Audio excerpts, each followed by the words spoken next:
จุ่มคอแล้วมานางอู่กันต่อแถม1 ชั่วโมงศรัทธาญาติโยมทั้งหลายเนาะก็เดี๋ยวตุลุงก็เอาอันนี้มาว่าแถมนั้นหน่อยนี่หน่อยพุกเจ้านี่ก็เป็นวันศีลเนอะศรัทธาเนอะวันศีลวันพุกนี้เนี่ยจับพอดีจะไหวพระรับศีลโยงเข้าบาทกันนะศรัทธาญาติโยมทั้งหลายอีปอยแม่เขาบ่รู้ไม่ลงเขาที่ไปวัดไปวามได้ก็ซุ้มมุดบ้านเป็นวัดเนอะลงเนอะพุกนะว่าด้วยกันเนอะว่าด้วยกันว่าหยังก็นี่กะโยงเข้าบาทโยงเข้าพระเจ้าโยงเข้าพิฆาหารนี่กะเนาะพวกในย่ำหัวว่าจะเอาทำอะไรมาเตดนะจะลองคุ้นคว้ามาก่อนโยมนะมันถึงมีเปลอะเปิดเตอลำทำของหลวงตู่อุ้ยเขาแถมพระครูอภิวัตนวิกรมสูงลำเลงขึ้นมาแถมแต่มันซ้ำกันนะซ้ำก็ซ้ำห่างๆหน่อยเนาะ เอาเกตเล็กเกตแต่วันพรุ่งนี้จะมีเวลาหน่อยไปหน่อยเพราะว่าจะมีกิจกรรมนะมีศาสนาพิธีอย่างไหวพระฮับศีลกันอย่างนี้กันเนาะการหมุนนี้มันกึ่งกิโลแล้วหรอเนาะกึ่งชั่วโมงกันเนาะ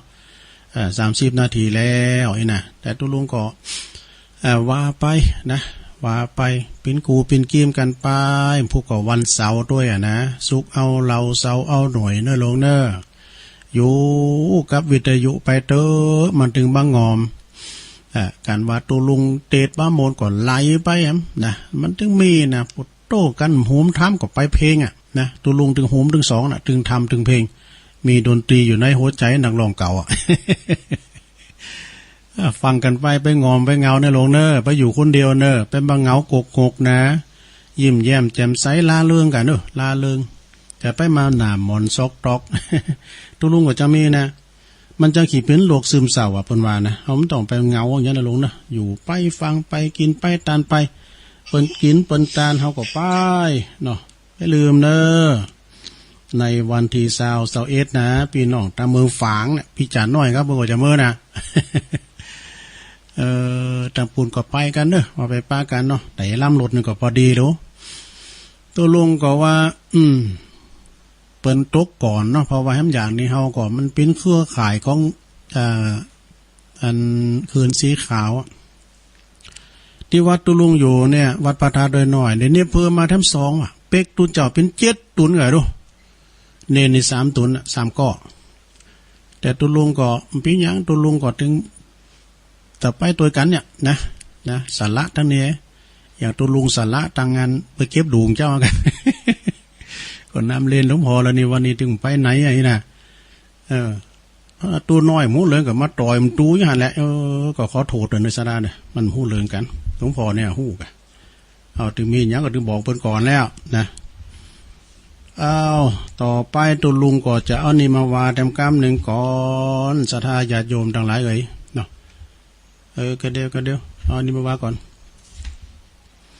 เอาอันนี้มาว่าก่อนของตุลุงธรรมข้อคิดคำคมอ่านคาลมตุลุงธรรมพระครูพิสุทธิ์ธรรมสุนทรวัดบ้านใหม่กาหม่อมทองนะตำบลนครเจดีย์เปิ้นเขียนไว้4-5 ข้อนะก็ว่าไปเนาะเปิดว่าลูกยอดแย่โดลูกยอดแย่เพื่อจะฮือพองนอนตื่นสายมันลุกหละเนาะนอนตื่นสายเบื่อหน่ายการเรียนเนี่ยเรียนหลบมันก็จบไปเอง เบียดเบียนเงินตราดุด่าพ่อแม่แสหาตู้เกมนี่แจขนาดตู้เกม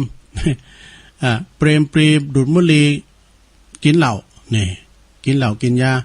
แล้วก็ก่อปัญหาโกนเบิ่งอันนี้ลูกยอดแย่นะแล้วอันนี้นักเรียนน้ำนอนนักเรียนปรากฏมีนะนักเรียนนี่ตัวลุงจำไว้หมื่นอันนี้อยู่ในหัวตัวลุงนะจำได้นะแต่มันลืมเหมือนกันนะนักเรียนดีๆนะนักเรียนดีๆเนอะเปิ้นว่าไม่โยกเก้าอี้ไม่โยกเก้าอี้ไม่หนีโรงเรียนไม่เขียนข้างฝาไม่ด่าครูสอนไม่นอนตื่นสายไม่หน่ายการเรียนไม่เกี่ยงการงานไม่ผลาญเงินตราไม่ซ่าหาเรื่องไม่เครืองโกรธกันไม่พลันทำผิดไม่ใช้สิ่งเสพติดรู้จักคิดใช้ปัญญานี่สิ้นปัญหาแน่พ่อแม่ชื่นใจอันนี้พ่อแม่ชื่นอกชื่นใจเนอะ จะหย่ำเจ้านะลูกยอดแย่อันนี้เป็นลูกยอดเยี่ยมพ่อแม่จืนใจเป็นลูกดีๆนะก็เจอฟังถอยคำด้อมยังนักขอเจอฟังถอยคำเป็นลูกดีๆของพ่อของแม่เป็นลูกดีๆของพ่อของแม่บ่ลึกบ่นะเปิ้นว่าอยู่เปิ้นว่าไปนะเปิ้นงานสั่งเปิ้นสอนก็เอากรรมนี่นะอันนี้ก็เอามาเสริมเข้าไปทำหน่อยนึงตอนนี้เอากรรมบักเก่าของแม่แดงดำกรรมนึงดูติ๊กไว้แล้วติ๊กไว้แล้วปิ้นจะได้อันนี้คำสอนเนี่ยเป็นคำสอนนะกรรมบักเก่ากรรมบักเก่าวันนี้เจ้านี้เปิ้นเอาแล้วเนาะเจ้านี้เอาโพสต์ต่างบ้านสู่อาคีข้านบ้านเดียวไม่ได้ อันนี้ก็ว่าไปแล้วเนาะอันนี้ทำอย่างนึงเนอะอันนี้เอาของอย่างหลักเสริงเป็นสอนลูกไปอยู่เฮิรนลุงต่างนี่นะสอนลูกเต่าที่เป็นปิ้นแม่ยิงไปลุงต่างไปปิ้นป้ายปิ้นอย่างต่างบ้านต่างจ้องนี่หูจักแล้วเปิ้นมีกรรมบาเก่าเปิ้นว่าเอาจีนซ่อนแมวอย่าเอาไว้หอยฝานี่ถ้าเอาจีนซ้อนม้าเอาถ้าว่าเอาจีนหลักเสริงนะเอาซ้อนม้าเนี่ยจะไปเอาไว้แต้มไว้ต่ำเนี่ยนะเอาจีนซ้อนแมวอย่าเอาแขวนไว้ข้างฝาเอาจีนซ้อนม้าอย่าเอาไปไว้ที่ต่ำเนี่ยเปิ้นว่าถ้าเอาจีนหลักเสริงแมวไว้นะเปิ้นว่าไปเอาแขวนที่ข้างฝาเนอะแมวนี่มันปุตโตมันขึ้นก็ไม่ก็เก่งแมวนี่นะมันเป็นคู่เสือกันเนาะสดาเป็นคู่เสือกันนะมันซ้อนเสือหมดกูอย่างมันซ้อนอย่างเดียวคือขึ้นก็ไม่นะเสือก็บอกว่ามาอันไปครูพอครูมดแล้วบ่อซ้อนมดแล้วบ่อเนี่ยถ้าว่ามดน่ะมาขึ้นแต่กินเบอร์นั่นล่ะเสือน่ะมดแล้วก็ว่ามดแล้วมันจะโบกแล้วดอกแมวก็วิทย์ขึ้นก็ไม่เสือไปขึ้นได้ อันนี้แปลว่าซ้อนอย่างคือลูกศิษย์น่ะไปซ้อนให้มันเสี่งดีมันจะมันลบหลู่บุญคุณของครูบาอาจารย์เนาะแมวมันก็สามารถที่ตะเกียกตะกายขึ้นไปเอาจีนที่เอาแขวนไว้ที่ฝาได้นะขโมยมากินได้นะแต่ถ้าเอาซ้อนหมาเนาะถ้าว่าเอาเป็นหลักเสริงที่ไว้ที่หมาวันนั้นก็สดาญาโยมทั้งหลายตุลุงก็มีถึง6 ตัวแล้ว2-3 วันแล้วนี่เขาเอามาปล่อยทั้ง3 ตัวมาน้อยอย่าฮือก่อมดีแต่หมาโก่งหางงอกงงแกงเองเขาก็บอกว่าอันป่าตัวนั้นเนาะเปิ้นว่าอันเอาไปไหนก็เอาไปเนอะไปมาอย่างนี้ก็การที่นี่ก็เล่งผมกลุ่มมาเนี่ยเดี๋ยวหลวงพ่อจะมาด่าตุลุงทั้งหมดไอ้กะตุลุงนี่ไปไหนก็มาตัวลุ่มๆแล้วก็เขาก็โดนด่าก็ย้อนมาเนี่ย ป่าได้ขึ้นว่าก็ตุลุงก็อันหลวงพ่อนั่นเองเอามาเลี้ยงอันนั่นก็ต้องเพิ่มสมาชิกมาทำ3ดูตัวน้อยนะว่าตัวโกงเนี่ยมันน่าฮักน่าจังเอาเขาเนี่ยลินตาเนี่ยเล่ปากอันไม้ใหญ่กันน่ะมันกุ้นกันนี้พระจะกึดเอามาปล่อยเนี่ยจะไปมาปล่อยวัดแล้วเนอะปล่อยแล้วมันหนักลงไปก็เล่งกลุ่มนะกินข้าวดีเนี่ยมาน้อย3 ตัวนั่นนะปวดบับกินอย่างหมูถ้าเอาหยังซ้อนหมานี่จะไปไหวที่ต่ำเนอะสถานเนอะนะเพราะว่าหมาหรือว่าสุนัขนี่นะมันสามารถที่จะใจปากมันดุมหาได้นะหมานี่มันหูนะสถานขนาดหมาตำโนดนะเปิ้นเอาหยังซ้อนไว้ไหนมันหูหมดมันดุมหาได้หมดปิ้นหมาตำโนดนี่นะมันจะเอาไปดุมหายาก็ได้ไปย่างหมาแม่ดองหมาแดงหมาดำหมาเมืองเฮานี่นะก่อนตุลุงคุ้มฐานเนาะเอาสุมาเนี่ยนอกเรื่องนั่นนะคันเวลาอันหูอีแย่นี่นะหูอีแย่เนี่ยการหูได้นะเฮาห้องมันมาดุมนะการมันลุกลิกโหยหน่อยนะมันลุกลิกโหยหน่อยแล้วมันเอาอะไรนะมาความว่าแม่มันมีหันแม่อีแย่มีหันนะการเลยว่ามันดุมพอแล้วบทมันฟุดฟัดนี่นะฟุดฟัดแล้วมันเอาตีนข้อขุดโค้ยนะเอาเนี่ยพิษม้านี่หูดังมันดีแต่นะเนาะสุนัขนี่มันจะใจปากใจหูดังมันมีความสามารถใจหูดังดุมกินแล้วก็เอาปากปืดของที่เอาเซิงไว้ตั้งลุมตั้งต่ำนะกินไหนนะอันนี้เปิ้นบอกว่าเป็นกรรมสั่งสอนสำหรับลูกไม่ยิงนะ เป็นคำสั่งสอนสำหรับลูกแม่ยิงที่จะไปออกเฮินไปลุงอยู่เฮินไปเป็นป้ายไปอยู่ตีสามีนะก็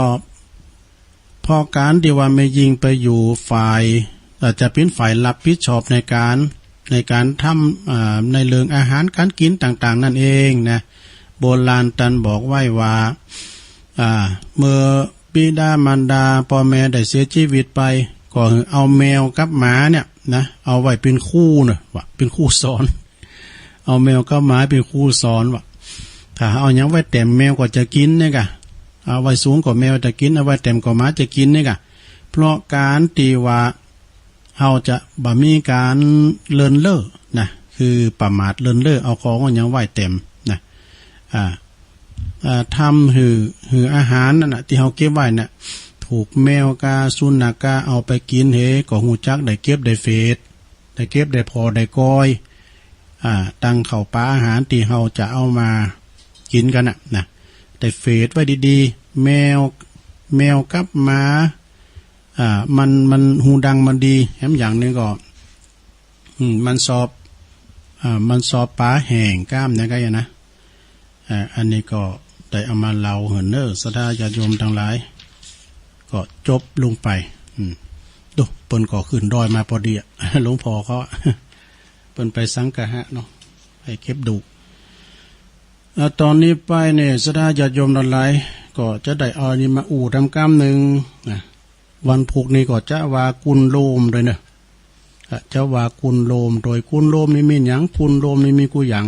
กุลปอมีตะฮือกุลแมมีตะฮือกุลพระเจ้าพระธรรมพระสงฆ์กุลน้ำกุลดินกุลลมกุลไฟหมดนะกุลสัปปะกุลก็จะเอามาว่าศรัทธาญาติโยมได้ฟังกันแล้วก็จะเอา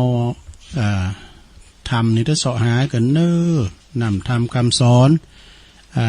จะเป็นมรดกธรรมปืนเมืองจ้าหรือว่าจะเป็นธรรมบรรยายก็จะคุ้นคว้าหาอยู่เนาะก็มนดีศรัทธาญาติโยมมันเป็นการคุ้นคว้าดูได้อยู่เฉยๆนะเทศน้ำเทศธรรมบางวันมันก็เทศได้ดีบางวันก็อึกอักก็ต้องขอสุมาด้วยนะเวลาเขาเทศไปสับเตยก็ตาลายผุยนะใส่แว่นก็แล้วต้องเปลี่ยนแว่นเพราะว่าสับเตยตัวหนังสือมันหน่อยปองเนี่ยนะตัวหนังสือมันหน่อยปองกาสับเตยก็เป็นพิมพ์พิษก็มีไงนะอย่างเตียนของตุลุงอุ้ยของหลวงปู่บุญปันมานี่เป็นกำไทยดูทำไทยแล้วเขาก็มาดัดแปลงเป็นเมืองเป็นย่องทำกล้ามเองแต่ก็เขาทาดีนะนำทำคำสอนแต่ละยังจะไปติเป็นธรรมนะเป็นว่าคือติธรรมเนาะลูกยอดเยี่ยมทำกล้ามหนึ่งศรัทธาญาติโยมทั้งหลายลูกยอดเยี่ยมปิ้นจะได้พองต้องมีความกตัญญูกตเวทิตาธรรมต่อบุญคุณของปอของแม่นะแล้วก็หักษาฮักดีการศึกษาคบหากัลยาณมิตรสิ่งเสพติดห่างไกลเอกลักษณ์ไทยชูเชิดแล้วก็เทิดทูนชาติศาสตร์กษัตริย์นี่ข้อที่หนึ่งก่อนเนาะกตัญญูกตเวทีอันนี้เป็นยี่ห้อของคุณนะศรัทธาญาติโยมทั้งหลายความกตัญญูนี่นะต่อบุญคุณต่อยังกูสิ่งกูอย่างนะยังก็มันก็เป็นกุลเป็นบุญแก่เฮาหมดเฮาก็มีความหักแหนโหงแหนดังเต็นตังกุลปอกุลแม่เนี่ยจะไปลืมแต่พระคุณของปอของแม่เพราะว่าสัตว์สิ่งหิ่งห้อยก็ตามเนาะสัตว์ที่มันอยู่ด้วยเฮาก็ต้องพอมันแม้แต่แม่โง่โตควายนะมันไทยหน้าเฮาจำเตือนงานแล้วเพิ่นก็ยังมาสู่ควันควายหรือว่ามัดมือควายกันมีควายเฮาก็มาแล้วการนี่นะจำเตือนก็ตั้งใบไม้แต่เฮาว่าเฮาไปอยู่เก้าไม้ได้เนี่ยเพิ่นว่าจะไปหักกิ่งไม้นั้นมาลบหนังถือว่าเฮาเป็นอากตัญญูอย่างที่คุณเป็นลุงนะศรัทธาอย่าลุงแผ่ลุงป่าเนี่ยไปหาเฮ็ดหาหอนก็ดีเขาแล้วนี่นะเปิ้นมาสัมผัสเปิ้นลุงป่าเนี่ย5 วันนะศรัทธาเป็นปลอดใจนะ ไปลุงแพลุงป่าเปิ้นก่อนนึกว่าตายไปแล้วนะปุตโตเปิบมันปิกมาเปิ้นใจดีใบสีสู่ขวัญสืบชะตากันนะเปิ้นวันแล้วเมื่อค่ำเมื่อคืนเหรอไปอยู่ที่ไหนเขาก็ว่าอันไปอยู่ก็ไม่ลงสำเตอก็อันเอาใบใหม่มาลบนอนไปอันน่ะแต่เอาใบใหม่มาลบนอนไปนะแล้วก็มันกินน้ำเนาะกินยังน่ะมันมีผ้าไปแล้วมันก็ไปเต็ดคือเขาเทาวันแล้วก็มันหยอดหน้ามันเป็นน้ำยังชีบได้นะแต่ก่อนมันกินข้าวกินยังกินหน่อยไม้ก่อนมันมีดูเนาะตั้งบ้านเปิ้นเมืองเปิ้นทำมีอยู่มันกวินก็อ่ะยุ่มแมวก็ไอ้นั่นมีอยู่หน่อยพักหน่อยไม้นะเปิ้นก็อาศัยได้ว่าของป่ากินไปเนี่ยมันมีนะอย่างว่าเปิ้นผีเอาเสืองนี่นะซะนะเปิ้นก่อนนี้เจ้าตังเฮาเนี่ยเปิ้นหายไปได้2 วัน 2 คืนอันนี้พี่น้องตังตุลุงเขาเนี่ยปู่ยะป้ายาตาโทดเนี่ยแม่พี่ไตแม่เล่าให้ฟังนะเปิ้นไปซอหาเอากองไปแห่เอาไปเอิ่นไปห้องหาใน2 วัน 2 คืนก่อมป้าว่ะแล้วก็ลุงที่มันหายนั่นนะมันหันคุณว่ะเตียวไปเตียวมาก็ย่ำหันเฮาไอ้นี่นะจะไปมันก็มันได้ยินผีเอาเสืองดอกแล้วเปิ้นปิกมาผีเปิ้นเอามาสูงปิกมาแล้วเขาถามว่าแล้วเมื่อกินข้าวกับหยังแน่ลุงกินข้าวกับหยังเนี่ยกินข้าวแดงว่าผีเล่งว่ะดูก่อนเขาเล่งผีเดี๋ยวนี้ผีเล่งเขา ผีเล่งว่ะดูมีความกตัญญูนะลงได้เวลาไก่มาละกตัญญูต่อบุญคุณของปอของแม่เนาะพระคุณของปอของแม่นี่มีหนักหนาป้าป่านมีหมากโป่งหลงหลายจะไปเนรคุณเปิ้นบ่ตายก็เล่งโดยกายถ้าเปิ้นตายก็เล่งโดยวิญญาณเนาะเปิ้นบ่ตายก็มันไปปอไปกอยเอาข้าวน้ำกำกินไปให้เปิ้นเอาสู้ตุ้งสตั้งไปให้เปิ้นกินยุกกินยาพองบีบโนดนะเอาข้าวน้ำกำกินข้าวแกงหยังน่ะเอาไปให้เปิ้นกินนะอันนี้เล่งโดยกายเนาะแต่เล่งโดยใจแต่เปิ้นตายก็เล่งโดยวิญญาณนะก็คือหมายความว่าเวลาเปิ้นลุ่มหายตายจากไปก็ตานโกเข่าของเปิ้นนี่เรื่องโดยวิญญาณเนาะอีแม่ตายไปแล้วปิ้นจัดมืนเปิ้นก็ไปเกิดแล้วก็ตุลุงเกิดก่อนปิ้นหยังเนาะเอาก็ทำไปปิ้นการกตัญญูเนอะกันเกิดอย่างอันนี้ไผมันตานโกเข่ากันแล้วเนาะตานโกเข่าคนน้ำไปหาปอหาแม่หาปีหาน้องเผ่าปั้นวงศาเปิ้นถึงว่าดอกปอจามเปิ้นหำหิหำไห้ไปนะเปิ้นว่าตายปิ้นมิ้นเอาไปเหิงเมื่อนนานปิ้นตุนว่าได้7 จินขาคุณปิ้นเก้าจินขาคุณปิ้นแดนแสนจินขาคุณปิ้นขนาดว่ะนะที่ห้อมขาดความกตัญญูฮู้กุลกตเวทีจิตตอบแทนบุญคุณเปิ้นก็ไปตานโกเข่าของเปิ้นอย่างอาหารเนาะ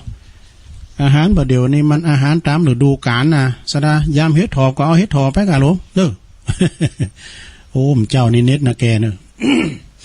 เปิดมาตานโกเข่าเจ้าสุดท้ายนะเนาะเก็บดูเอาแกงเฮ็ดถอบมาเนี่ยปุตโตอ่อนอยู่เนอะยังอ่อนอยู่ ไปหันแก่กินนะเปิ้นตานเนี้ยก็กินนั่นเนาะนะสดาญาโยมกินใดก็ตานนั่นใดก็กินนั่นเนาะมันจะว่าโอ้จับมาจีนกูขาไปลาบกูมือก็ไหวกาเนาะเขายักหมากแป้งเนี่ยนะแล้วก็รักษาการศึกษารักดีการศึกษามันทำมันเฮนศึกษาหำเฮนเปิ้นเฮนก็ดีเต้ในสะด่างก่อนนี่ตุลุงเนี่ยมันอยู่เจ้นสีนะมีเจ้าหมูอยู่คู่หนึ่งนะขอเฮนกันมาตั้งแต่เจ้นหนึ่งนะเปิดเจ้นสีเขาก่อนให้เขาอู่ซื้อเขาก็พยายามมองมันกันนะยังปิดนักเลนนะมันยังพอเล็กเขาอยู่นะมันพอเล็กเขาอยู่นะเวลามันเขียนเนี่ยมันคืนออกมาผองเขาเนี่ยมันก๊อปปี้เข้าไปมันบุญเปิ่นหลายเนาะกองออกเจ้นสีตัวลุงก็ติดจ่าปะเนี่ยขี่ลังควายมันก็ไปศึกษาหามเฮนไปศึกษาจนในเฮนในปิ้นตำหนูดดูโอ้ตัวลุงก็มาโบสถ์มันได้กินเงินเดินเป็นหมื่นปลายดีอย่างเดียวนะมันไหวเฮา ดีอย่างเดียวมันไหวเฮาอันนี้ก่อนเราสู่จู้กันฟังก็เอาให้ได้อีกกันเนาะสดาเนาะก็มาว่าวันใหม่เนาะ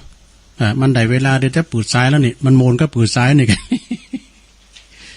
กำเดียวสดาจะโทรมาก็โทรมาเนอะพี่น้องถ้ามึงฟังกันอยู่ก็แฮนะหลายทีหลายตั้งลองโทรกันมาเนาะ ปิ้นกันเองเนี่ยตัวลุงนะมีหยังอ่ะนะมีหยังก็ว่ากันไปเนาะฮัลโหลพระนิสาเจ้าตกลงเจ้าแม่จันตีป่ะเจ้าโอ้แม่จันติโอ้วันนี้ทำม่วนเพลงก็ม่วนโอ้ถูกอกถูกใจมั้ย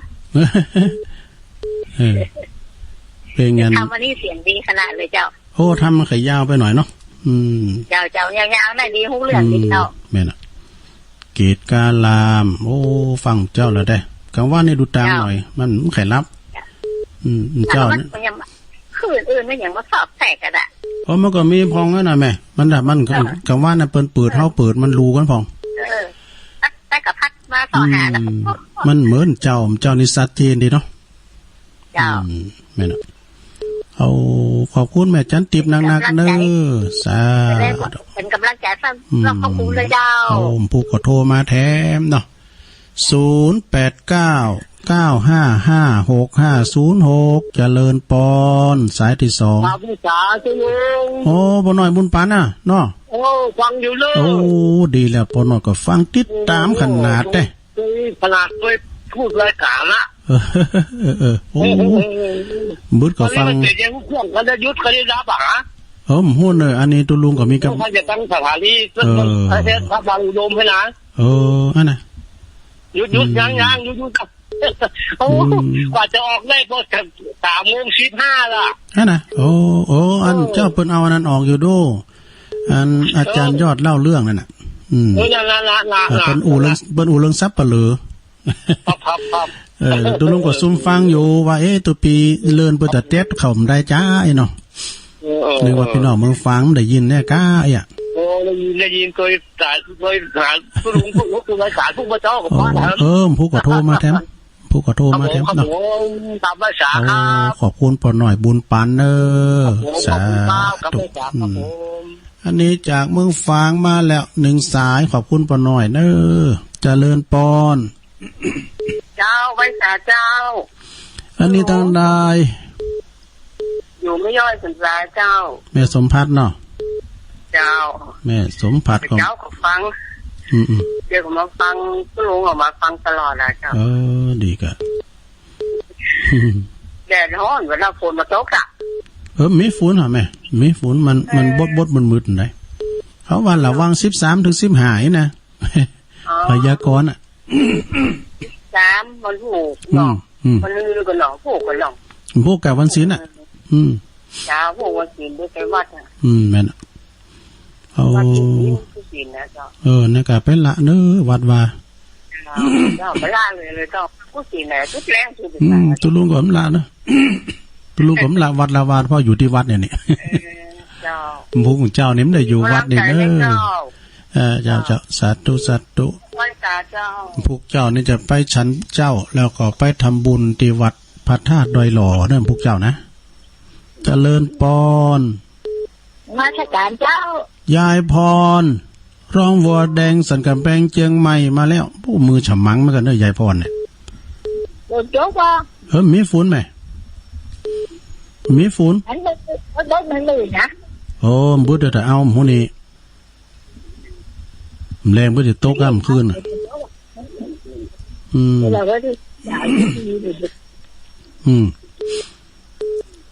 ฟังมันฮ้อนอากาศฮ้อนแม่จะไปตากแดดเนอะผิวจะซีนะแต่มันจะมันฮ้อนก็เอาน้ำแก้มพองจิบน้ำไปตัวหน่อยเนอะเพิ่นมากินน้ำหนักๆว่ะเอามองปลายพอดีย่อยบ้านครัวแหละครัวป่ะอันน่ะพวกเจ้าก็ฟังดำเนื้อขอบคุณยายพรหนักๆเน้อยายพรลองวัวแดงสันกำแพงเจียงใหม่โทรขอมาแถมเวลาเปิดเลอะเจริญปอนสายขึ้นอยู่รู้เนี่ยภาษาเจ้าตะลุงแม่อยู่ไหนแม่เนี่ยนะแม่พินป่าแดดโอ้แม่พินป่าแดดมาแล้วเจ้าตุลุงก็ลืมไปเหมือนกันป่าแดดในเมืองเนาะเจ้าฟังเจ้าแล้วเหรอเจ้าเจ้าก็โพสต์แบบนั้นเมื่อเจ้านี่นะเดี๋ยวนี้ตันละมัน เขาให้จ่ายบัตรตามเลย โอ้เด็กอะผู้ก็กดมาแถมผู้ก็โทรมาแถมเนาะเจ้าฟังอยู่นะเจ้าขอบคุณหลายๆเนอแม่พินเนอเจ้าว่าเจ้าสาแม่พินเขาแม่โนนเขาน่ะสายตั้งไต่นี่ทำได้ยินเพราะว่าวิทยุตั้งไต่นี่จะดังบ่ฮู้นะ98.75เนี่ยตุลุงก็ไม่ได้ฟังใช่ครับจ๊ะเจริญปอนไปฉายเจ้าตุลุงแม่ปันนีทุกเพิ่งเด้อโอ้แม่ปันนี่ฟังคืนไหนเนี่ยขึ้น98โอ้สุมาเดี๋ยวเป็นว่าดีเนาะเอาก็ว่าสายไต่ยินโทรมาไอ้96มันหลุดมันดับไปไงเนี่ยฟังที่กัดเจ้าน้อยองคำจุกได้สักมือแต่มันดับไป96อ่ะอันตุลุงดังล่ะก็ถ้าเราฟังดังอยู่ไม่ได้ฟังสักคำจะก็ได้จักมันดังนะหลายลูกค้าหรอแม่โอ้ขอบคุณเจ้าน้อยองคำจุกพอดีอ่ะฟังให้เข้าไปเลยให้กำลังใจด้วยลุงเด้อขอบคุณแม่ปันนีหลายๆเน้อเจ้านั่งฟังนี่มากี่ท้องไงล่ะเน้ออากะชื่อจักตาในเมียงบึ้ดทวารเลยเนี่ยรอทวารน่ะบึ้ดกดบึ้ดแถมคืนบึ้ดหลวงพ่อเพิ่นจะเตะแถมจะเจริญพระพุทธมนต์แถมฟังหลวงพ่อเวียงปางเจ้าสาธุกำลังใจด้วยลุงเด้อแม่ปราณีจากต้นพึ่งหนองล่องแฟนคลับประจำฝั่งกุตุนกูองค์เจริญปอนครับกรรมสการทุกพี่น้องโอ้หลวงพี่มันนิดมาแล้วที่ตุลุงเตะทำเมืองแล้วมันเป็นอันที่ส่งเสียศพมันก็ว่ามันจะมี2-3ฉบับนอนมีหลายอ่ะหลายฉบับที่ผมจำได้ทุกศพเนี่ยคือลูกสาวของเศรษฐีอ่ะธรรมะจิตตินางเขมาแล้วนะจิตใจแล้วก็งามอยู่ผู้ใจลุงลำไปเฝ้าขอศพโหวัดตาเนิดด้วยนะวัดนี้จะเข้าเรียนเสียศพนาเขียมากับวัดนี้จะคิดตนาจากเก้าอ่ะเอาไปรัดเอาลุงรัดต่อผมนั่งกันนะเจ้าเดียวก็จบกับลุงมันร้านได้ส่งที่คนเขียนในทำนั่นก็มันเจ้าเนาะมันตกปัดกันไปคนน้อยแล้วมันจะมีหำฉบับนึงอ่ะเทียนละอ่อนไปเลี้ยงควายแล้วฟ้ากระจายอ่ะจะเป็นแม่ละนั่นก็เมียมจะบ้าแล้วก็ไปเผาศพกระต่ายนั่นน่ะแม่ละนั่นก็ได้อันนี้สูงแผ่นอย่างหนึ่งเนาะนาการวันนี้ก็ฟังตรงหน้าฟังตะเกียนคนอ่านวันเขาคนขึ้นมานี่ก็ว่ามีสมาชิกหมู่ที่9อายุได้78กะเสียชีวิตลงแต่ที่บ่าย3 โมงโอ้แสดงความเสียใจตัวเนอผมเป็นนักเป็นผู้แล้วเนาะผู้อายุคนเท่าละโอ้อันนี้เป็นเสียงอายุไขกันเนาะอายุไขละแล้วอ้ายคน84นึงยังแข็งแรงแล้วมันนี่ผมไม่แก่ผมอันก็เป็นยังไงนะอุ้ยคนเสียกรรมจังเว้นละกันแก่ต่างๆลุงอันนอนผู้นี่ตอนเจ้านี่วันผู้นี่จะเป็นธรรมะบรรยายก็ว่าเป็นหยังขอย้ำในคุณคว้าด้วยนะบ่ได้ซ้อมมวยด้วยเนาะก็พ้นวันผู้นี่มันลุงต้องตั้งด้วยกันครับศีลครับยังเรียบร้อยเนาะกิจกรรมมีหลายอยู่เหมือนกันนะผู้น่ะเนาะศาสนพิธีอ่ะ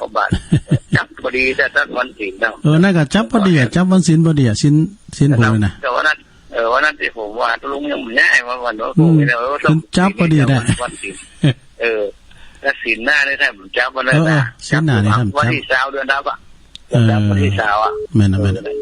เพราะว่าศีลหน้านี่ก็อาจจะได้โมเนอร์ท่านพระครูเพิ่นจะกล่าวในรายการก็เขาจะได้ออกเดินทางกันวันนั้นแม่นอยู่วันศีลแล้วก็ไปวันที่20เป็นงานประกวดไปกันเนาะ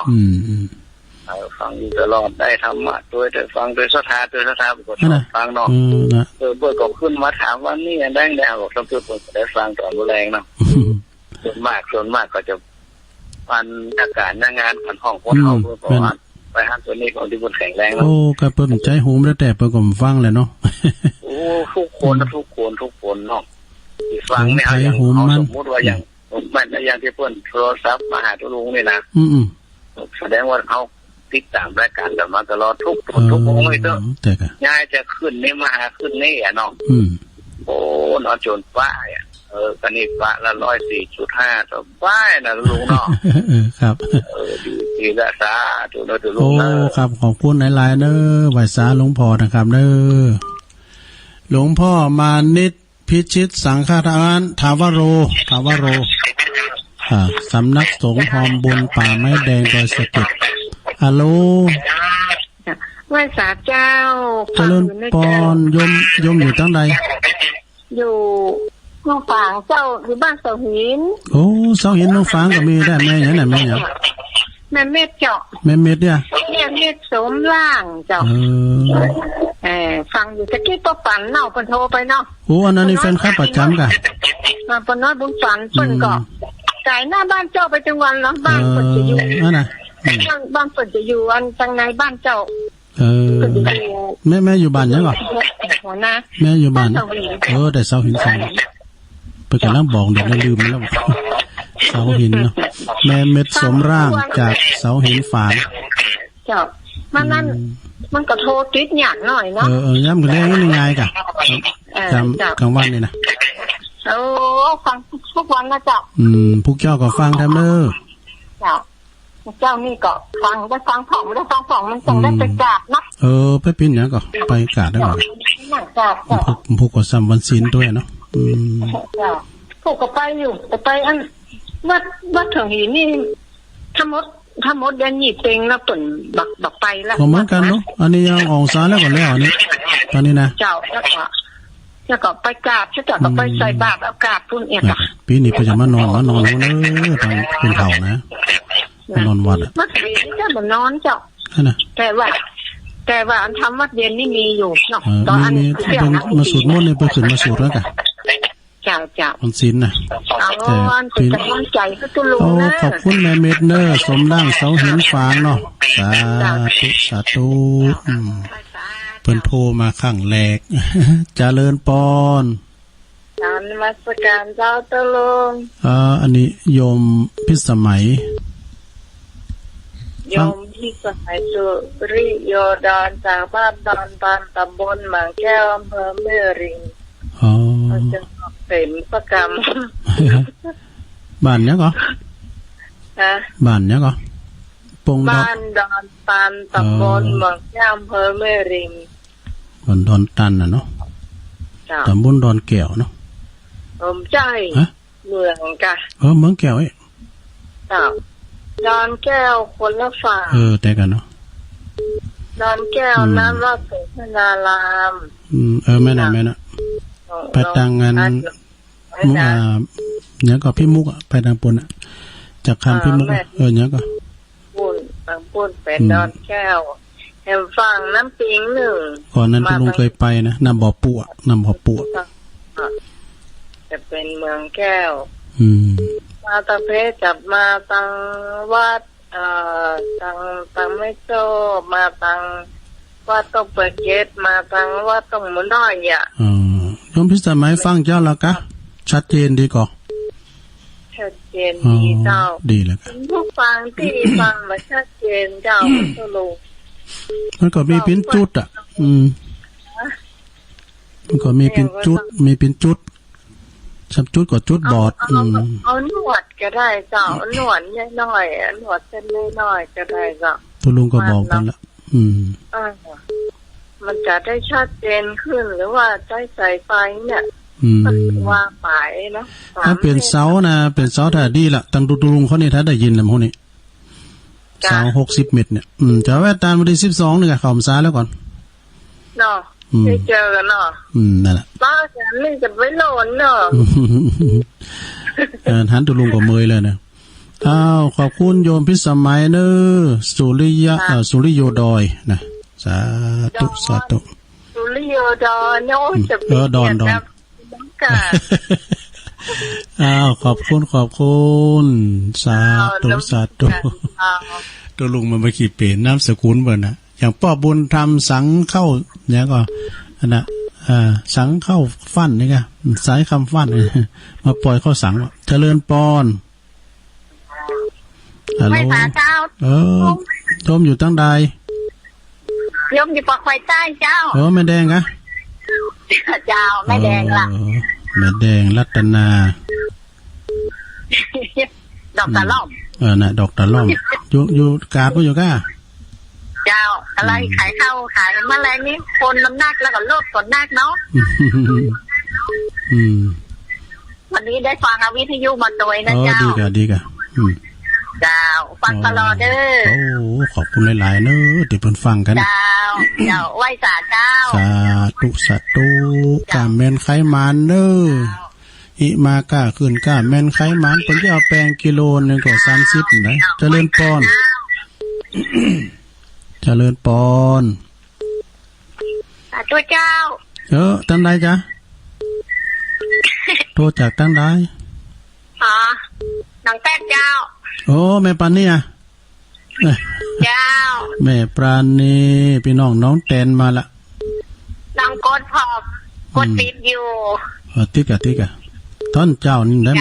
มันยากน้องแตนก็ตุงฟ้าบดนะกะเจ้าไปอยู่หิมนะเจ้าอยู่หิมถนนผู้ก่อนเพิ่นก็เข้ากาดกันเนาะกาดเสาอันผู้ได้ไปผู้จะไปวัดมีงานส่งน้ำพระธาตุที่วัดโอ้วัดน้องแดนน่ะจ้ะวัดแสงสว่างเจอกันเนาะวัดแสงสว่างเจ้ามันส่งน้ำมันผู้เจ้าขอบคุณแม่ปานี่หนักๆเด้อเจ้าและโทรมาใหม่เจ้าสาธุโอ้เป็นว่าผูกในวัดน้องแตนเพิ่นจะมีงานเด้อวัดแสงสว่างเนาะจะส่งน้ำผัดถาดเจริญปอนไว้ซะเจ้าตุลุงโอ้มาแล้วแม่บุญศรีสร้างลิงบ่เจ้านี่มันแน่นเกินเนาะนี่บ่เจ้านี่มาให้ซักซื่อน่ะตุลุงเพิ่นฟังที่ไหนน่ะก็มันจะเป็น98น่ะกะอ๋อมันไล่ไปไล่มาเสียงตุลุงซุ้มอยู่บนบ่เจ้านี่ว่าเสียงมาสัตว์อีเนาะ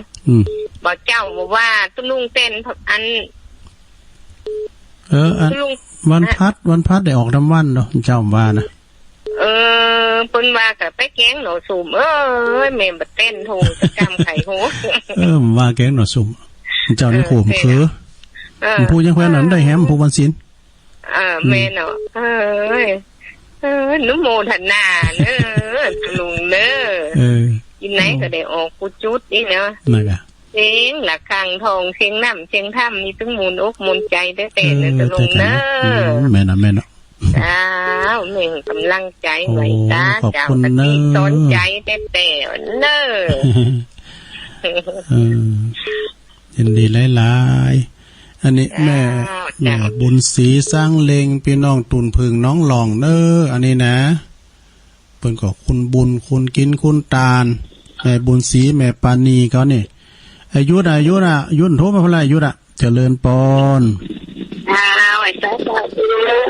าอันนี้ไผตั้งใดจ๊ะแม่บุญนะแม่นั่นเหรอแม่บุญกัดกล่อมมาแล้วอันนี้นิสัยของโยมพิสมัยดูแม่บุญแม่แดงเขาเนี่ยนะแม่อาลีเขาเนี่ยแม่บุญกัดกล่อมฟังอยู่เนอะ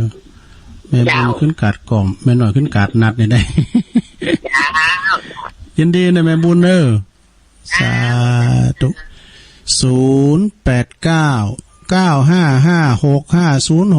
สายก็ยังกึนอยู่เนี่ยโทรเข้ามาแถมไผที่โทรติดแต่โทรมาหรอนะสายวางแล้วเนอะสายวางแล้วโทรกันเข้ามา127อ้าวเจริญปอนไวสาท่านพระคุณเจ้าเจริญปอนอันนี้บ้านยังเดินสลับปีแล้วท่านเจ้าได้ฟังพระธรรมไปทำน้ำคำสอนได้นาสาระหลายอย่างคติธรรมโดยเป็นธรรมวัดพื้นเมืองเป็นธรรมอันนี้ส่งซบกับท่านเจ้าแม่นก็ไม่น่ะป่ะแม่น่ะก็ดีกับถ้าสอนจะดีเนาะอย่างนั้นท่านเจ้ามานิดว่ามันมีหลายสำนวนเนาะท่านเจ้าเนาะหลายสำนวน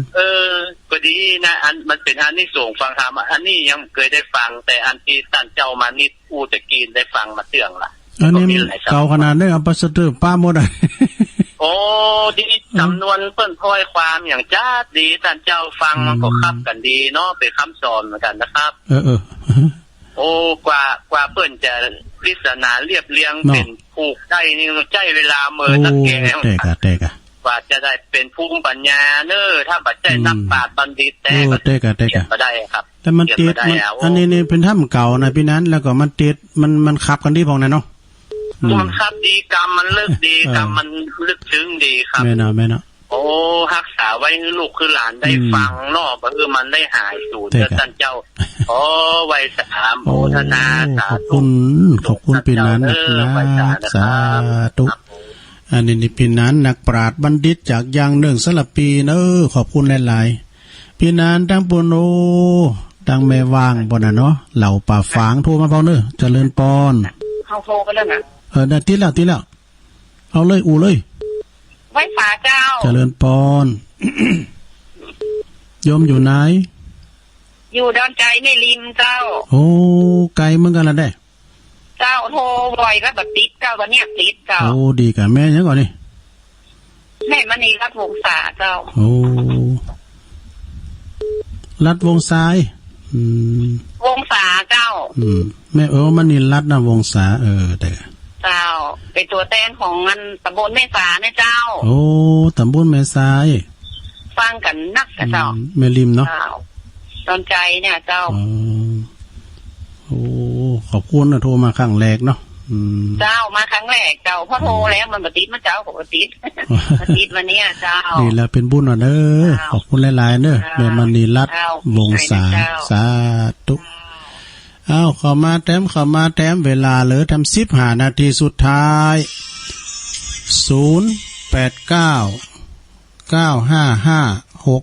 089-955-6506อันนี้พี่น้องจากแม่แตงมาละอินได้ขินแม่แตงเจริญปอนไหว้สาเจ้าโยมแม่อยู่ไหนอยู่อินทขินแม่แตงเจ้าโอ้อินทขินแดะฟังเจ้าแล้วกะชัดเจนดีเจ้าอ๋อดีกะม่วนดีเข้าใจดีเจ้าอันน่ะตุลุงก็จะคุ้นคว้าซอหามาอันโยมเนอะแต่อันใดดีกว่าตุลุงก็เอามาเสนอแน่เอกะมาเป็นกูเป็นคิมกันเวลาแรงเวลาเจ้าขอบคุณนะแม่เนอสาธุ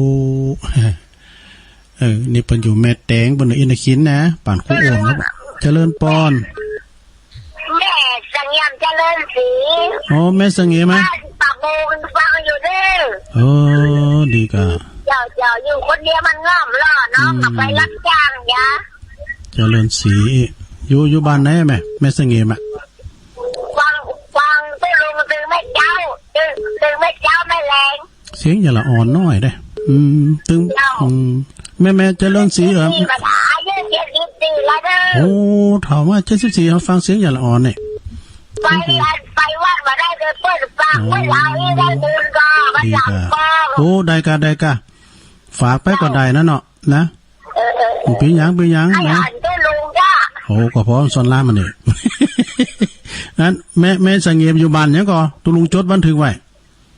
บ้านเราเนาะอยู่บ้านยังแม่บ้านป่าบุ้งแหละอำเภอสารพีเจ้าสารพีตำบลกระจายสถานนี่ก็เอากะหูละเมสังเงียมเจริญศรีอายุ74 ปีเนาะเจ้า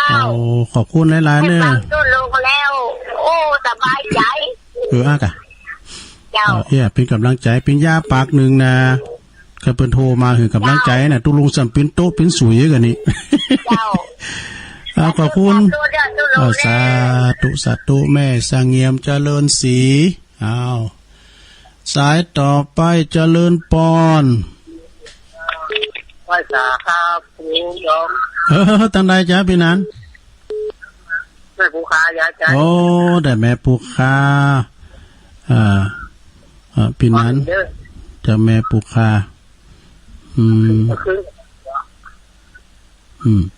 อันที่บอกย่านะบอกย่ามเขาเนาะพี่นั้นเขาขูดจะแก่เจ้าโพเขาโทษเขาถามมาหลายกะนะจะเอาเปลือกนะเอาวาเป็นที่วาเป็นกรรมเอาวาไปเลย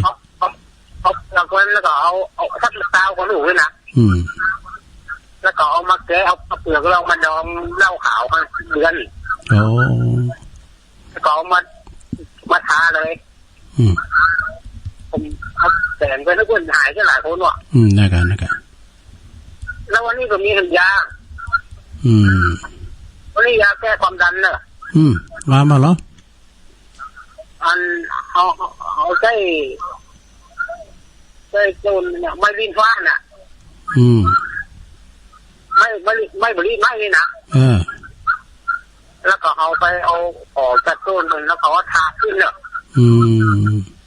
ทาขึ้นแล้วเอามาต้มกินอ๋อแก่ความดันเนาะแก่ความดัน100-200นี่ครับตรงแล้วเอามาตุ่มกินวัดความดันก่อนแล้วถ้ามันมีหมด200แต่คืนนี้อันนั้นกินได้เนาะกันมั้งกินได้นี่จำไว้เนาะเข้ามันหายกับตัวเขาแล้วเข้มไว้กับมีตัวย่านยังก่อนตื่นหน่ะก็มาเผยแผ่เขียนจดไว้หน่อยกันนี่นะจดไว้นะขอบคุณเด้อพี่นันเด้ออันนี้รับรองเลยค่ะนั่นน่ะยินดีทำกรรมก่อกรรมก็บอกมาทำกรรมเอาแล้วสายอื่นเพื่อจะเข้าเข้มไว้หน่อยคำนี้นะโอ้อันนี้ยาดีเนอะจากพี่นันจากแม่ปูคานะเจ็บหัวเข่าก้าความดันก้าลูกเก่าเบาหวานไขมันความดันได้หมดอ่ะเจริญปอนพระเจ้าที่รู้อันนี้ตั้งได้ไหมแม่คือดอยสะเก็ดแม่คือมาแล้วแม่คือดอยสะเก็ดได้ยินทีเหรอเจ้าได้ยินจะเถื่อนเขาแล้วเนี่ยได้ยินทีเนาะไม่เจ้าก็ฟังเลยที่รู้ฟังทุกวันนั่นแหละดีกันเจ้าคืออะไรอ่ะเจ้าผู้ทำเจ้าเนอะตัวลุงนะพวกทำเจ้าเดินไหวพาหาบสินเนาะแล้วก็โยงเข่าบาดพิฆาหารนี่กะตำรับตำลาให้จันเพ็ญนี่น่าหลายคนเนาะจันเพ็ญมีหลายนะจันเพ็ญคำโพธาจันเพ็ญโอ้หลายได้อันนี้ก็จันเพ็ญเหมือนกันแก้ไม่คือเนี่ยอันนี้จะจันเพ็ญเนาะอันนี้แม่ไพนะแม่อัมไพละโอ้อีกอะแม่อัมไพจากแม่คือเนาะฟังทุกวันอยู่เนอะฟังทุกวันขอบคุณหลายๆเนอะแม่อัมไพเนอะสาธุแม่คือดอยสะเก็ดฟังตลอดเอาขอมาแถมสักสาย2สายเนี่ยนะ0899556506ผู้ก็จะได้ซอหาคุ้นขวาแถมคืนนี้มันรับดึกของถ้าฟังครูบาด้วยฟังเปิ้นเตธรรมทางน้อยในวิทยุทางเมืองฟางด้วยอย่างเนาะแล้วก็ฟังเปิ้นโทรขอตุลุงซอบฟังที่เปิ้นโทรเขานะเขาหาครูบาอาจารย์ตอนนั้นขอโทรจากเว้งน้องหลงไปเมืองฟางครับจากเมืองฟางขึ้นไปทางลำปางแม่จันฟองท่าดำเต้นเบอร์นี่แจ่โฮมผู้กับแม่สายพินโทรมาซอสักบนแต่ยินอยู่ก้าแม่สายพินตุงสารแฟนขอร้องจอมหยุดเปิดในอัดไว้กูกรรมแหละเปิดบันทึกไปหมดแต่ตัวลุงนี่ก็บันทึกนะบันทึกกูกรรมไผโทรมานี่บันทึกไปหมดเจริญปอนอยู่ไหนนมัสการเจ้าแม่อยู่ไหนโอ้เมืองฟางแม่ยังไงแม่น้อยติ๋วแม่น้อยทำแล้วแม่น้อยยังเหรอแม่น้อยติ๋วเนาะแม่น้อยติ๋วแม่น้อยติ๋วแม่ขาโอ้อยู่บ้านแม่ขาฟางเจ้าแม่ขาฟางอ่ะได้ยินทีแม่เจ้าดีกะชัดเจนเลยเนาะแม่เนาะเจ้าโอ้ขันทุกวันให้เจ้าพวกเจ้าทำเจ้าเนื้อฟังเนื้อพวกนะขอบคุณเนื้อเจ้าขอพระท่านรักษาสุขภาพให้เจ้าแม่เนาะขอบคุณเจ้าสาธุแม่น้อยติ๋วเนื้ออันนี้เป็นสายชุดท้ายนะขอบคุณแม่เนื้อเอาเลือดได้ผ่านนาทีตุลุงสันรู้ไปก่อนแล้วนะพวกเจ้าก็โทรมาทำเด้อไฟมันเต้ามันเต้นก่อนพี่ยังนะตุลุงบริหารเวลา2 ชั่วโมงพอดี